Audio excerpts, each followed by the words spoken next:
Hey, it's Rima from Historia Maxima. There are two stories about how Babur died. Both of them equally unlikely, yet both of them equally possible. And both of them are equally characteristic of Babur's personality. Let's look at the first story.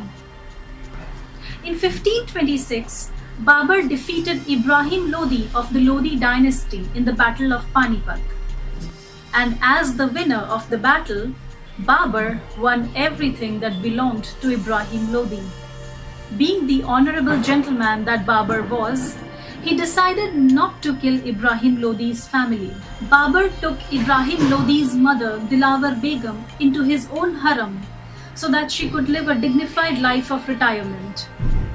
But I guess there is not enough kindness you can ever show to a woman whose son you just killed. Dilawar Begum wanted revenge. A few weeks later, in 1526, the same year, Dilawar Begum conspired with the Hindustani cooks of Babur's kitchen to poison him. What happened when Babur actually ate the food with the poison?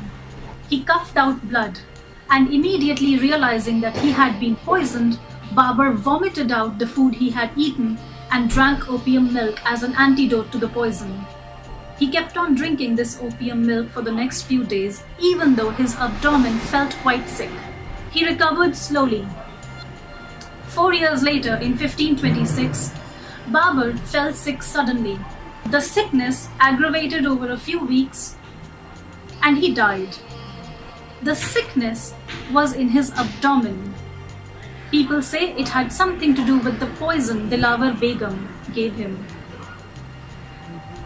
The second theory of how Babur died. In 1530, Babur's young grown-up son Humayun, his possible successor, fell sick. So sick that even the royal doctors accepted defeat at the hands of the sickness and the Almighty. Babur was a loving father. In the East, there is a belief that when God is trying to take away something that is so dear to you, you can offer him something else that's equally dear to you.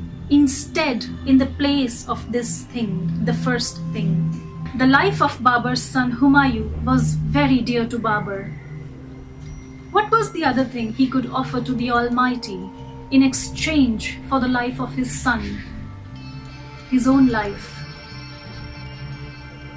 The rite goes something like this. Babur first did a prayer to the Almighty, asking him, requesting him to take away Babur's own life and spare his son's life. And then Babur took 3 rounds of the bed of Humayun where the sick son was lying. Gulbadan Begum, the daughter of Babur, she writes that on that very day Babur fell sick, and his sickness aggravated over the next few weeks, until he died in December 1530. How did Babur really die? Was it poison, which came back after 4 years to affect his abdomen? Or had the Almighty really listened to him? The desperate prayer of a loving father, an emperor who wanted to save the successor of his kingdom.